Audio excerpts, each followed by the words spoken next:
Bon bah, moi qui voulais parler un peu des Renault, c'est niqué hein. Et what up les gens, c'est Despiel le Gaming et aujourd'hui on se retrouve pour le débrief du Grand Prix d'Autriche. Bizarrement, c'est pas un circuit particulièrement excitant comme ça. Mais en fait c'est un super circuit, bien qu'il n'y ait que 9 virages. Au moins le circuit n'est pas un parking. Enfin un peu plus maintenant malheureusement. Bon, comme on est dans les montagnes, la météo change quand même très vite. Et on a eu droit à de sacrées douches. Ah bah la pluie tombe sec. Juste avant la qualif, Rosberg se met dans le mur. En fait, sa suspension arrière droite se casse. Voiture détruite. Grosse perfo des mécanos qui reconstruisent la voiture avant la qualif. D'ailleurs, même sanction en qualif pour mon Sergio adoré. Et celui Fiat qui aurait pu avoir très mal au dernier virage. Hein. Alors, pourquoi? Ah, t'as 3 niveaux de vibreur. Le premier, rouge et blanc. Ok, tu passes dessus, pas de problème. Le deuxième, tout rouge, occasionne des vibrations plus importantes, pas en amplitude, mais en résonance. Et puis t'as les boudins jaunes qui peuvent te casser le fond plat.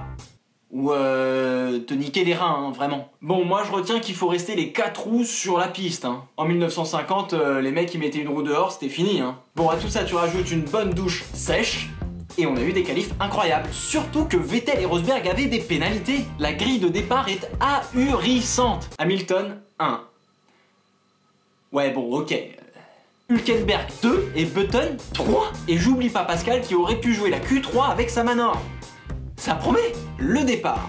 Hamilton a moins de pression au départ, du coup il part pas trop mal. Limite, Button prend un meilleur envol que la Merco. Hülkenberg sombre dans le classement et Jensen fait le bouchon. Mais il résiste le roast beef. Et quand tu dis qu'une Ferrari a du mal à dépasser une McLaren, bah finalement il s'améliore à Woking. Je parle pas des dangers publics que sont Sainz et Magnussen hein. Ça change de ligne plusieurs fois et ça bloque hein. Spécial casse dédié à Pitbull qui trouve que Canal+ a détruit la Formule 1 en France. En même temps, les Renault ont beau être jaunes, c'est pas pour autant qu'on les voit à la télé hein. Alors, on se calme ma gueule, ok?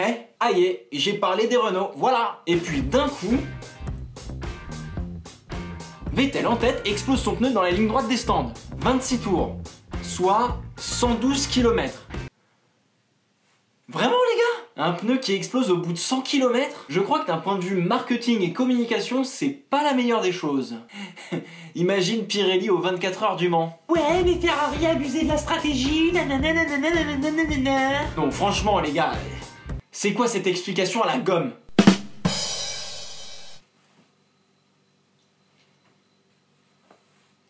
Bref, joyeux anniversaire Seb. Et au final, Rosberg devant Hamilton avec une stratégie un petit peu décalée. Et ouais. Et puis sur la fin, ça se gâte. Ouais bon, je sais.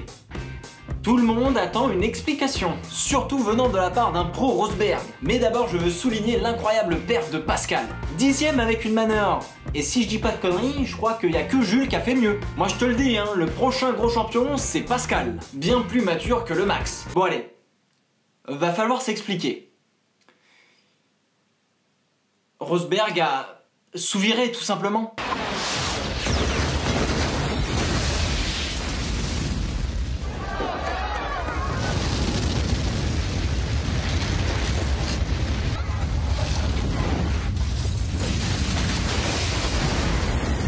Alors avant de parler de tout ça, j'ai trouvé que les fans de Lewis étaient particulièrement virulents. Eh oh! Eh les gars!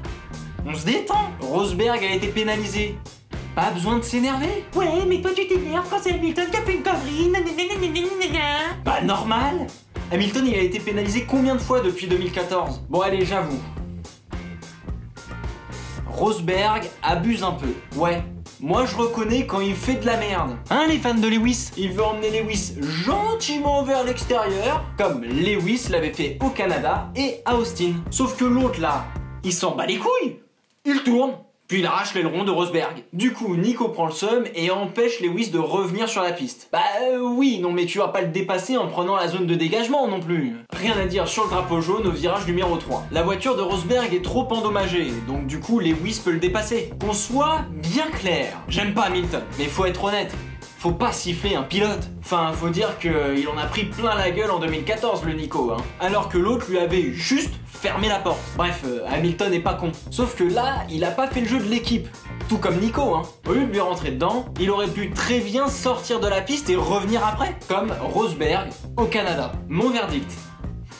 Honnêtement, c'est 50-50. Nico fait vraiment de la merde, hein. Mais Lewis fait aussi en sorte de ne pas l'éviter. Et comme l'a dit Jean-Louis, Nico il est pas forcément très bon en combat de rue, hein. Mais bon, une fois que tu te fais sortir plusieurs fois dehors par Lewis sous prétexte d'un sous-virage, et qu'il ne prend pas de pénalité, bah tu décides de jouer au con comme lui, hein. Et il ne l'a pas fait que sur Rosberg. D'ailleurs, Pastor, lui, il avait préféré l'envoyer dans le mur à Valence, hein. Si Lewis avait eu un peu plus de respect envers Nico ou d'autres pilotes, on aurait eu des batailles mais vraiment sympas. Sauf que là, bah, on va les calmer quoi. Je pense que Nico a suffisamment respecté Lewis ces dernières années quand celui-ci faisait des manœuvres plus que limite. Maintenant, tout ça c'est fini. Lewis a un ego aussi gros que son palmarès de toute façon. Alors bon, bah, il nous fait des Schumacher, hein. Au fait, le gros tas là sur le podium qui peine à aligner 2 mots en anglais, on en parle ou pas? Le débrief de Dépilo c'est fini pour aujourd'hui. Franchement,